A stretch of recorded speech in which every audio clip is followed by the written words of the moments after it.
그 경험을 음미할 줄 모르는 사람들은 성공했다고 볼 수 없는 것 같아요. 근데 내가 이 시간을 씀으로 인해서 얻어지는 것들, 그것에 좀 포커스를 맞추다 보면 어느 순간 잘 되어 있지 않을까.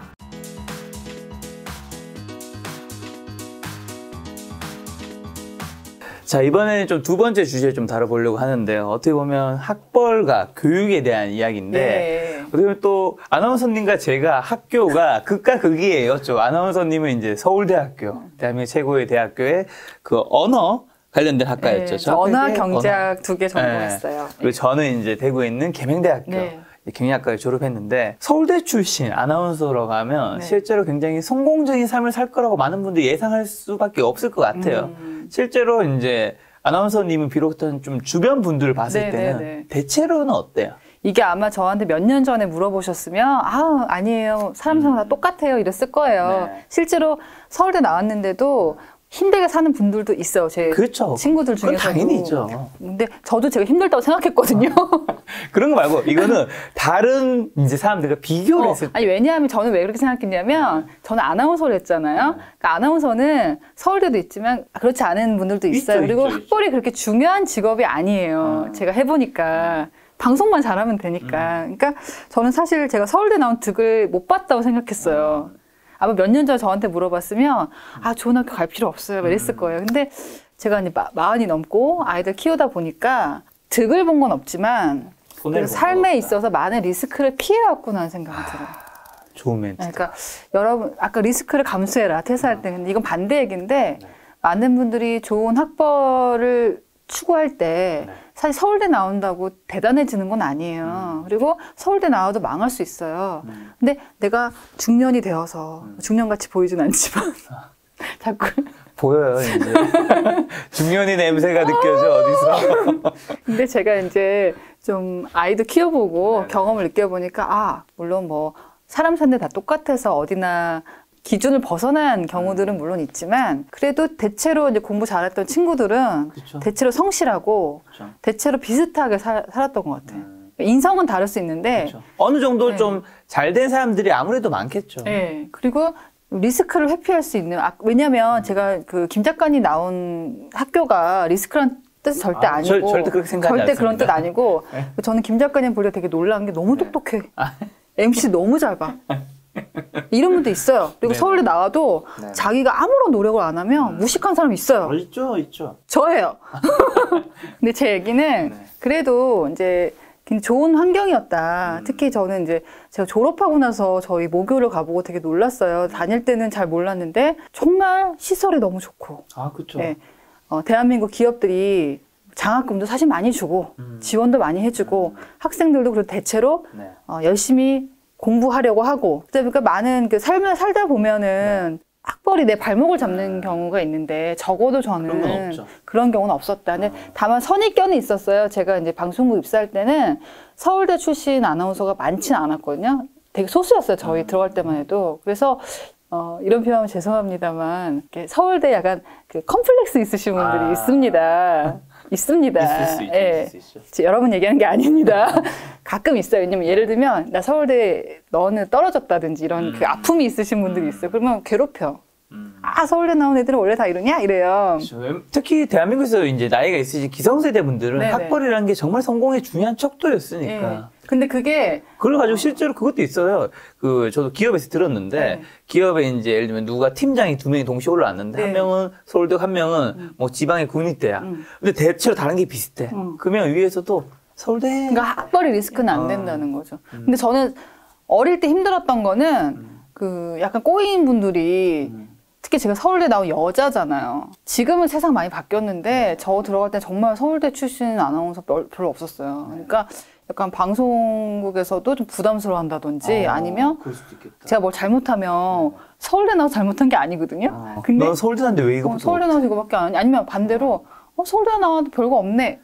반대로 지방에 있는 친구 어떤 얘기 듣는지 알아요? 넌 지방대에서 그렇게 일하니?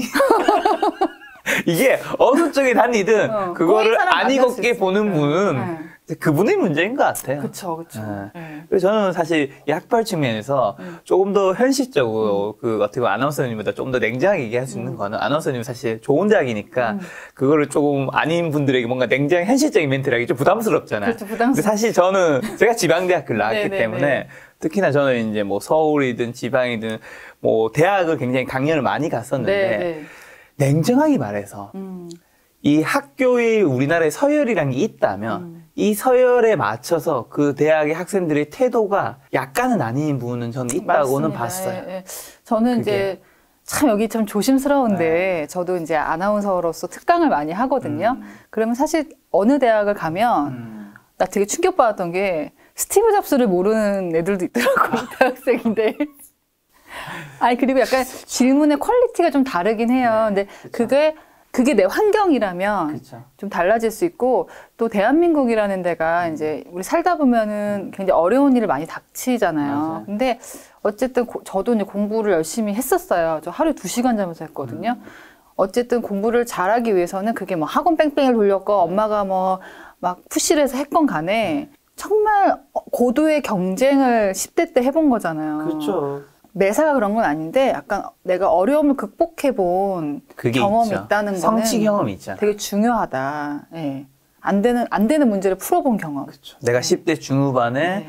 상위 1% 안에 네. 들어야지 사실 대한민국에서 말하는 흔히 말하는 그 스카이라는 한 명문대에 갈 수 있는데 네. 그때 내가 그걸 돌파한 경험이 네. 내가 세상에 나와서 뭔가 부딪힐 때 네. 자신감을 얹어주시죠. 왜냐하면 저는 공부를 못하는 편은 아니었는데 한 중상위 정도 하다가 중2 때부터 공부를 엄청 잘하기 시작했어요. 제가. 근데 그때 너무 그게 기쁜 거예요. 그 성취감. 그거에 중독되다 보니까 하루 2시간만 자도 안 피곤해.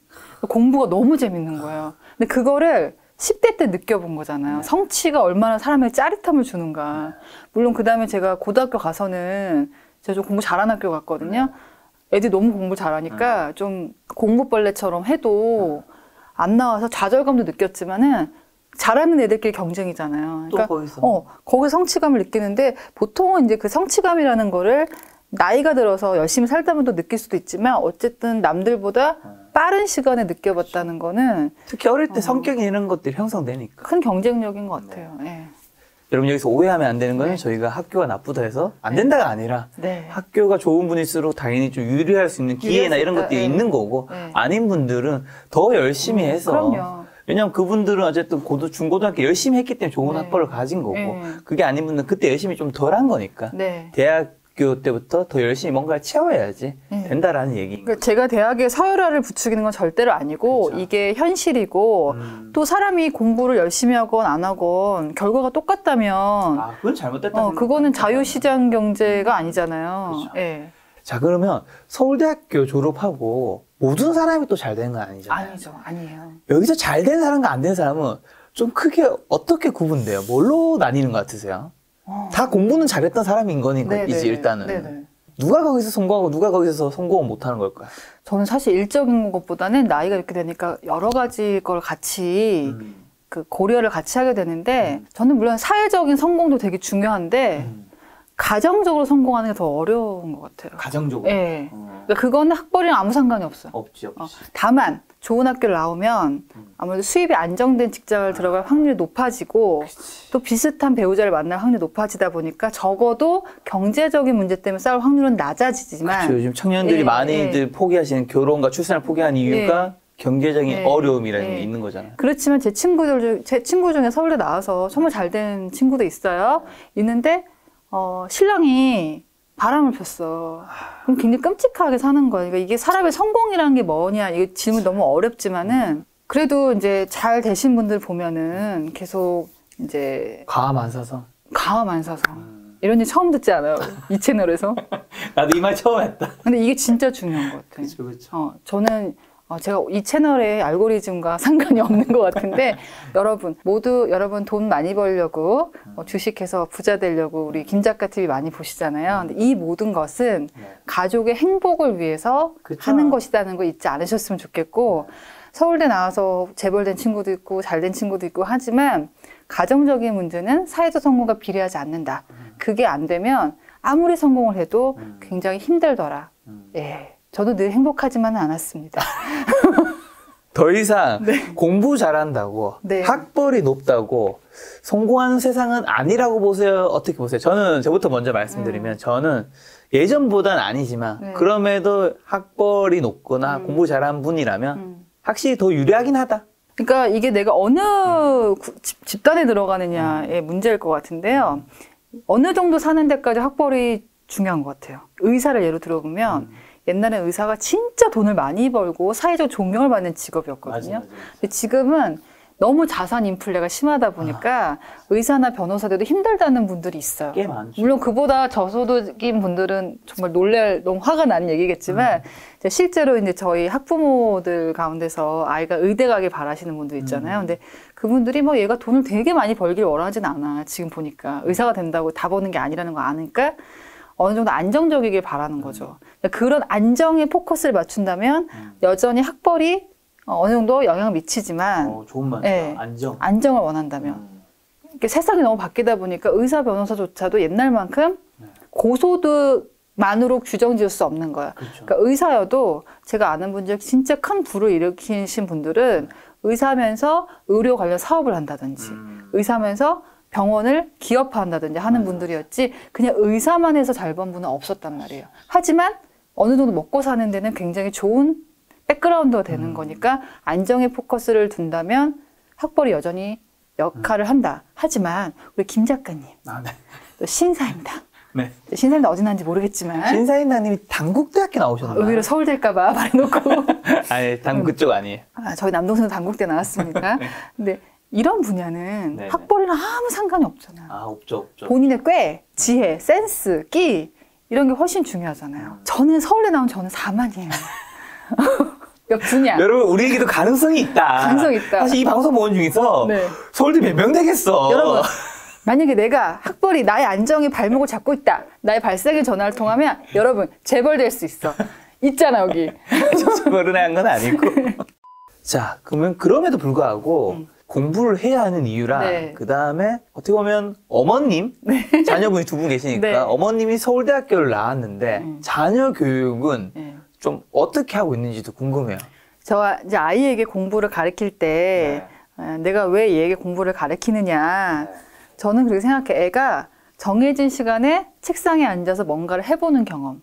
그리고 맞아도 보고 틀렸는데 다시 보고? 아니 동그라미 문제를 맞아도 보고 틀린 문제를 다시 풀어서 교정해보는 경험. 저희 아이가 아직 저학년이라서 그 정도인데 그거에 포커스를 맞춰요. 저희는 이제 아침에 일어나면은 제가 식사 준비를 하는 동안 이제 아기 아빠가 앉혀요. 6살, 9살 아이를 앉혀서 문제집을 풀게 해요. 네, 수학을 주로 풀리는데 그러면 이제 나중에 일과가 끝나면 오후에 제가 와서 틀린 문제 위주로 봐준단 말이에요. 근데 이 아이들은 딱 일어나면은 자기가 책상에 앉아야 되는 줄 알아. 근데 보통의 많은 이제 공부가 어려우신 분들은 처음에 그런 경험이 없는 경우가 되게 많은 거예요. 루틴이 없는 거에 익숙해지면 루틴을 만들기가 어려운 거예요. 저희가 아이에게 공부를 가르칠 때는 제가 얘가 1등을 하길 바라는 건 아니에요. 아니고 다만 얘가 정해진 시간에 앉았을 때 오늘 내가 해야 될 일을 했을 때 느끼는 기쁨 그거를 느꼈으면 좋겠고 저는 이제 아이들을 학원에 많이 보내는 동네에 살고 있습니다. 그리고 그런 학교에 노출이 되어 있는데 아직은 학원을 안 보내고 있어요. 왜냐면 첫 번째 코로나 때문이었고 두 번째는 저는 제가 판단하기에는 학원을 가기에는 너무 어리다고 생각을 했고 또 세 번째는 제가 대학교 때 굉장히 유명한 과외 선생이었습니다. 그래서 제가 학원 상담을 받아보고 했는데 왔다 갔다 하고 내가 라이드하면 에너지도 쏟잖아. 저도 일을 차라리 내가 하자. 근데 잘 못하긴 해요. 제가 중이 제 머리 못 깎는다고. 근데 아무리 봐도 나만큼 가르치는 선생님이 없는 것 같아. 그치. 엄마가 서울대학교 언어학 학사에서 아나운서까지 하셨어요. 근데 애들이 말을 안 들어요. 그래서 근데 쉽지 않죠. 어리기도 하고 그런데 저는 이제 아이에게 포커스를 두는 거는 정해진 시간에 앉는 거, 엄마랑 약속한 걸 지키는 거. 사실 저는 저희 딸이 이제 등수를 매기기 시작하는 연도가 됐을 때 1등을 못했다고 해서 그렇게 막 속상할 것 같지는 않아요. 왜냐면 저도 처음부터 1등 하진 않았었고 못해봤다 올라가는 경험도 해야 되고 제가 고등학교 첫 번째 시험 때 제가 특목고 나왔어요. 저는 중학교 때 공부를 되게 잘하는 적 갔는데 첫 번째 시험 아는 문제가 없어. 아는 문제가 없어서 60점인가 70점인가 맨 첫 번째 시험에. 그래서 제가 그때 엄청나게 열심히 해서 그 다음부터 성적을 조금씩 올렸거든요. 근데 그 경험도 중요하다고 생각해요. 어떨 때는 애가 좀 틀려도 봐야 돼. 어떨 때는. 가장 중요한 시험만 잘 보면 되기 때문에 저는 아직은 학원에 의존은 하지 않고 좀 이렇게 앉혀서 하고 있고, 그리고 저는 개인적으로는 제가 살아보니까 학원비가 굉장히 많이 들잖아요. 보내기 그렇죠. 사교육비가. 근데 이거는 뭐 생각이 좀 다를 수 있는데 저희는 영어 유치원도 안 보냈어요. 근데 저는 그 아이에게 교육비로 드리는 돈으로 또 투자 마인드를 장기적으로는 좀 알려주면 좋다. 그래서 저는 우리 딸은 2학년인데도 아파트를 보고 입지를 얘기해요. 하도 엄마가 그러니까. 지나가다가 뭐 이 아파트 어떤 것 같아? 물어봐요. 뭐 되게 오래되고 막 쓰러질 것 같은. 아, 엄마 이거 너무 신비 아파트 같아. 유령 나올 것 같아. 이래요. 근데 이런 게 정말 보석 같은 아파트야. 왜냐하면 그래서 제가 설명을 해줘요. 네. 그리고 우리 아이가 2학년 되니까 이제 3학년 되는데 네. 신문을 어릴 때도 보게 했거든요. 왜냐면 저도 주식 투자할 때 어떤 정보 듣고 하는 것보다 신문 보고 제가 판단해서 하는 게 훨씬 수익률이 좋았단 말이에요. 네. 근데 애도 이렇게 보면서 경제만 보는 건 아니지만 정치도 보고 뭐 여러 보는데 보면서 처음에 저한테 이러더라고요. 제가 그 1학년 때 제가 주식 계좌 열어줬거든요. 그러니까 엄마 그거 아무데나 넣으면 안 돼. 그거 망하면 어떡해. 그 폭망하면 어떡해. 휴지 조각 때문에 어디서 들었나 봐 그런 거를. 삼성전자 주식 얼마야? 막 물어봐요. 떨어지면 어떻게 이러는데 제가 설명을 해줬어. 돈을 그냥 갖고 있는 것은 화폐 가치가 하락하기 때문에 우리 행복이가 지금 갖고 있는 돈의 가치가 어른이 됐을 때 그 가치가 아니다.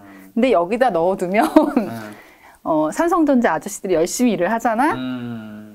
그러니까 얘가 그런 걸 이해하는 거. 그거 되게 중요하다고 생각해요. 근데 그걸 하면 수학도 해결이 되고 많은 게 해결이 되는 것 같아요. 네. 그런 투자 교육과 그 다음에 어떻게 보면 좋은 학교를 보내기 위해서라기보다는 가정을 견디는 체력과 습관과 그렇죠. 태도를 만드는 거에 굉장히 포커스를 맞추십니다. 그래서 저는 이제 교육과 관련된 익명 단톡방에도 좀 몇 개 가입이 돼 있는데 어머니들이 되게 조바심을 많이 내시거든요. 그럼 저도 입이 방정이라고 나중에 어떨지 모르겠지만 좀 그래 보지 않으려고 노력은 해요. 왜냐면 공부를 잘하는 게 중요하긴 한데 그게 절대적이 아니라는 거를 제 친구들과 저를 통해서 알았기 때문에. 자, 솔직히 자녀가 나중에 대학을 갈 때 됐어요. 좋은 대학을 좀 못 갈 수 있는 상황이 됐어요. 괜찮으세요? 그러니까 어느 정도 갔으면 좋겠죠. 사실 어느 정도는. 어느 정도는. 근데 저는 자기가 좋아하는 게 뭔지를 좀 알고 갔으면 좋겠다. 저는 그런 거 잘 모르고 갔는데 우리 딸은 건축가가 되고 싶다고 하더라고 지금. 내가 너무 좋아했지. 엄마가 부동산을 좋아하니까 너 그래 엄마가 너가 건물을 짓기 좋은 그런 건 다 책임져. 엄마 입지 다 봐줄게. 근데 그래서 저는 좀 아이가 좀 좋은 건물, 미술품 이런 거 보게 하려 되게 노력 많이 하고 그게 실력이 있으면 또 그게 잘 되지 않을까라고 생각합니다. 네. 마지막으로 이제 시청자분들한테 해주고 싶으신 뭐 자기개발적 조언을 여쭤보려고 하는데 저부터 한 가지 좀 드리면 저는 만약에 이 영상을 보시는 20대, 뭐 30대 분들이 계신다면 특히 20대 때는 우리가 대학교에 가서도 술을 많이 마시고 놀잖아요. 노는 거 좋은데 이 놀고 술 마시는 게 그냥 습관성으로 할 게 아무것도 없으니까 술 마실 때가 너무 많더라고요. 그냥 뭐 특별히 정말 재미를 위해서 뭐 예를 들면 어디 해외여행 가기 위해서 뭘 놀기 위해서 뭐 노래방 가기 위해서 뭐 이런 것들이 아니라 그냥 술 마실까? 특히 대학교 때 그게 되게 많은 것 같거든요. 그렇게 내 황금기의 시간이 어떻게 보면 내 30대의 모습을 결정짓는 거는 20대인 거고 내 40대의 모습을 결정짓는 거는 40대가 아니라 30대의 때인 건데 그 시간을 너무 낭비하지 않으셨으면 좋겠다. 그러니까 이건 제 얘기기도 하고 제가 직업이 아나운서다 보니까 사회적으로 성공하신 분들을 되게 많이 만나요. 존경받을 만한 분들을 많이 만나는데 공통점이 발견한 게 이분들 다 시간을 중시해요. 그렇죠. 돈보다. 돈과 시간, 뭐를 더 희생하려 할 때는 돈인 거예요.